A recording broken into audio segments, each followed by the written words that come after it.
One of the questions that I get a lot on my vegetable shortening candles are, can you use lard to fuel it? I really don't know, and I just happened to buy this tri-tip, and there's a bunch of trimming on here. Honestly, guys, I don't even know how to make lard. I don't even know how to render this, but I'm just gonna try since I have it, because I'm actually was just gonna go ahead and get rid of it, but I didn't want to do that. And plus, you guys have so much questions around that, so I just want to try it and see. So this is actually I have to do some research on how to render this down.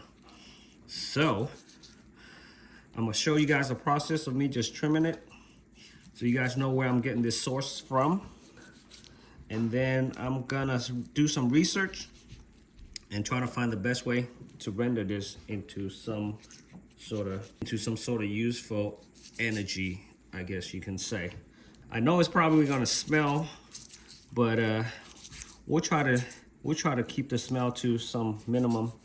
I used to just throw these away, but moving forward, I'm probably gonna use these for something, you know? With the way the world is going, everything is costing so much. We just kind of have to revert back to the old ways to do things. A little bit better way to do things, in my opinion. And look at this one here. So much fat, and we really don't want to waste that. Look at all of that. Wow, Dad. Your cutting is very good. Thank you. With the beef fat that I collected from the tri-tip, just cut it up into smaller pieces so we could render it a little bit more easier. Add all the trimmings to the pot, and then what you're gonna wanna do is add water and just fill it all the way up to the top, and no more than that. Bring it to a boil, and at this point you're gonna wanna lower the heat to a simmer, a slow simmer, and this will sit for about 2 to 3 hours.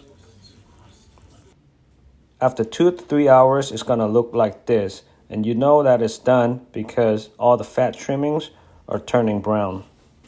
To strain the oil, you're gonna wanna use a pot, a strainer, and if you have cheesecloth, you can use that. I don't have any cheesecloth, so I'm just using a paper towel. It just works the same way, just takes a little bit slower. Pour the rendering into the strainer and just let it strain slowly. After straining and separating all the materials, this is the nice clear liquid that we're after, the beef tallow. This is the beef tallow liquid gold that we're after. Now, if you're not gonna do anything else with it, you can put it in the fridge and then use this for cooking whenever you need. But for me, I wanna make this into a candle, so I'll get an empty jar and pour the rest of the beef tallow in there. Make sure you're doing this step first and not the other way around. So make sure you have a wick in there. And these are the wicks that you can find on Amazon or your local stores. Now you could put it in the fridge and let it harden.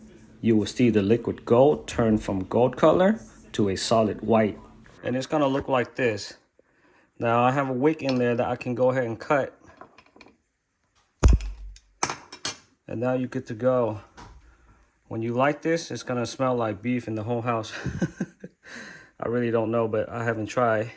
I mean, if you don't think that's disgusting or anything, then you can use this as cooking oil as well. We are all done with this beef tallow candle slash cooking oil. All right, so I just light up this beef tallow candle. Now, don't be a rookie like me and not use any essential oils because it's smelling kind of like beefy.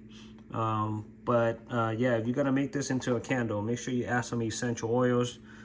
Purify it a few times so there's no smell. For me, I just like to make the candle. I just wanted to make it and try it and see, and it looks like it's good. But yeah, I would definitely recommend adding some essential oils if you're gonna use this as a candle. Otherwise, you could just save it and use it for cooking instead.